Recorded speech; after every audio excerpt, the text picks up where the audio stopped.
தமிழக வெற்றி கழக தலைவர், தமிழ்நாடு முதலமைச்சர் அண்ணன் ஜோசப் விஜய் அவர்கள் மற்றும் கழக பொதுச் செயலாளர், மாநில அமைச்சர் அண்ணன் ஆனந்தண்ணன் அவர்களின் அறிவுறுத்தலின்படி இன்று திருப்பூர் தெற்கு தொகுதிக்கு உட்பட்ட பகுதியிலே ஆய்வு நடத்தினேன். இன்னைக்கு பார்த்தீங்கன்னா ரெண்டு பாலம் வேலை நடந்துட்டு இருக்குது. அதை போய் பார்த்து நேரடியாக பார்வையிட்டு உடனடியாக 1 மாத காலத்திற்குள் அதை திறந்துவிட வலியுறுத்தினேன் அதிகாரிகளிடம். மேலும் திருப்பூர் ஜிஹெச்சில் பெரிய ஆஸ்பத்திரியில் ஆய்வு மேற்கொண்டு அங்கே என்னென்ன குறைகள் இருக்குன்னு கேட்டறிஞ்சேன்.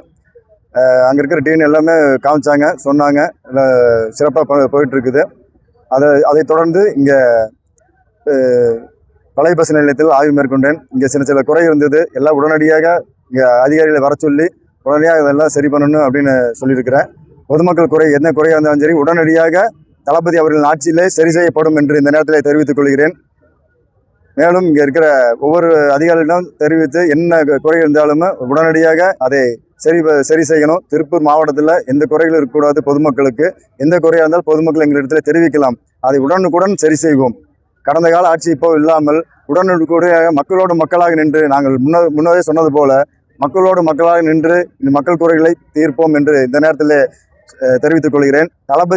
தலைவர் அவர்கள் தலைமையில் ஆட்சி அமைந்ததும் நம்ம முன்னாள் சொன்னப்பாரு ஆட்சி அமைஞ்சிருச்சுங்க. நீ எல்லாமே மக்களுக்கு ஒரு நல்ல பொற்காலம்தான். மக்கள் என்ன நினைக்கிறாங்களோ நீங்கள் பார்த்தீங்கன்னா இன்றைக்கி டாஸ்மாக் கடைகளை எல்லாமே உடனடியாக பழைய பேருந்து நிலையம் எல்லா பக்கம் இருக்கிற ஸ்கூலு இருக்கிற டாஸ்மாக் கடை எல்லாமே மூடி இருக்கிறாரு. இங்கே திருப்பூர்லேயும் அதே மாதிரி பழைய பஸ் நாளை சுற்றி இருக்கிற கடை எல்லாமே மூடி இருக்கிறாங்க. பொதுமக்கள் ரொம்ப சந்தோஷப்படுறாங்க. எங்கே போனாலுமே தளபதி இந்த நல்ல உடனுக்குடனே பண்ணுறாரு அப்படின்னு பொதுமக்கள் ரொம்ப சந்தோஷப்படுறாங்க. திருப்பூரில் பார்த்தீங்கன்னா போக்குவரத்து நெரிசல் அதிகமாக இருந்தது. கடந்த கால ஆட்சியெல்லாம் பார்த்தீங்கன்னா மக்கள் ரொம்ப சிரமப்பட்டாங்க. இனிமேல் உடனடியாக நடவடிக்கை எடுத்து புதிய பாலம் கட்டுற மாதிரி தமிழக முதல்வரிடம் கோரிக்கை வச்சு கண்டிப்பாக திருப்பூர் மக்களுக்கு என்ன தேவையோ உடனடியாக நிறைவேற்றப்படும். பாலம் பரிசீலனை இருக்குதுங்க.